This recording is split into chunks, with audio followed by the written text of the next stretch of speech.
Hello हाम्रो मकै पाकेको रहेछ। घरमा आएको मकै पाकेको रहेछ। हाम्रो मम्मी यहाँ मकै जास्नु भइरहेछ। मम्मी यता हेर्नुहोस् त, मम्मीले नि यता हेर्नुभयो, मकै टास्दै हुनुहुन्छ यता मम्मी।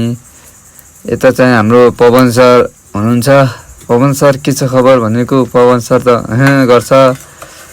पवन सर हुनुहुन्छ यता। अनि हाम्रो मकैको मास लगाउने हो आज। मकै एकदम अरू सबले लगाइसके। मेरो घर हेर्नुहोस्, पहिला यस्तै थियो होइन।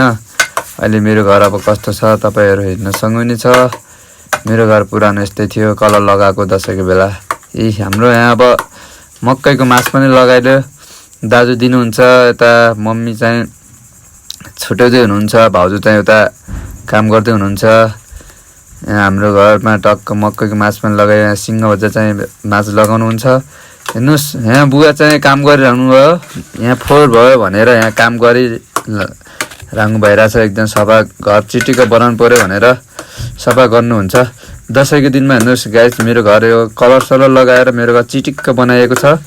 हेर्नुहोस् मेरो घर यस्तो दामी बनाएको छ कलर लगाएर। 3 कोठा मुनि 4 कोठा माथि छ।